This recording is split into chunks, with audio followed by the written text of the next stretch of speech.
Bonjour à tous et bienvenue à ma chaîne YouTube. Today on my workbench I have Jacob's Breckwell brand pellet stove controller. As you can see, this is an older unit.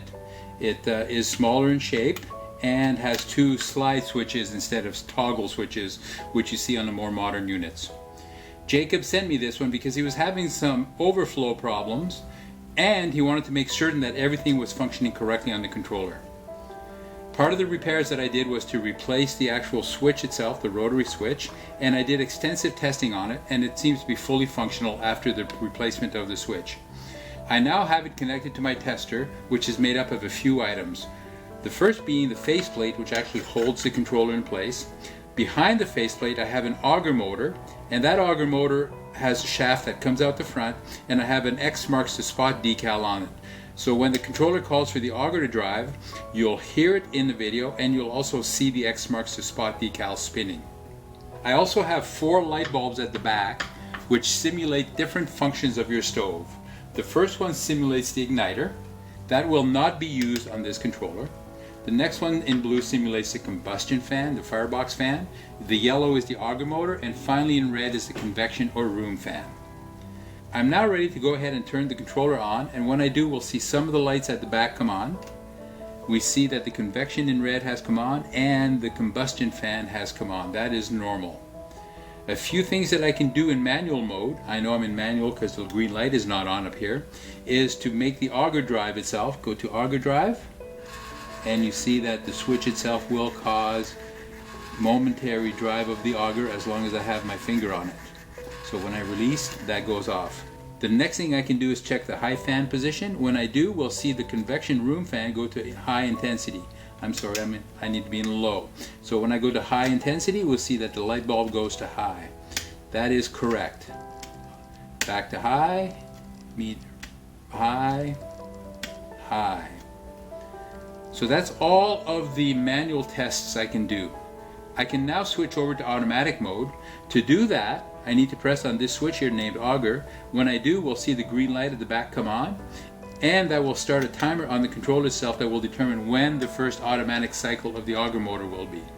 So let's go ahead and do that. We see the green light has come on. Now the timer has started. I'm in a low position, so it'll be a little bit of time yet. When the auger does drive, we'll see the green light back here come on behind the faceplate. We'll also see the X marks the spot decal spin, and we'll hear the auger motor drive. I'll just note right now that when we're in high position, the auger motor drives full time. So this is the kind of controller that this is. High means full-time auger drive.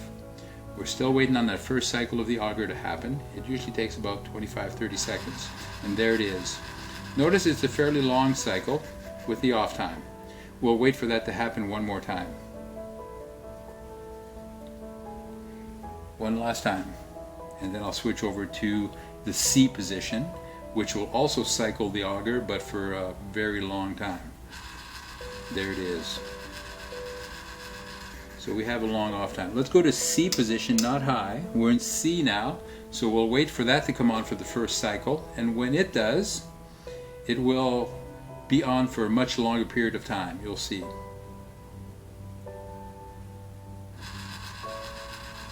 So there it is, much longer on time. We can hear the auger motor, we can see X marks the spot spin, the light is on, and the auger is just spinning away. There's the off cycle time. So we'll wait for one more of that. There it is, it came rather quickly. And finally, if I switch to high, I think it'll shut off one more time, but then after that, it'll be on full time. It may not switch to off. There it is, it's on full time.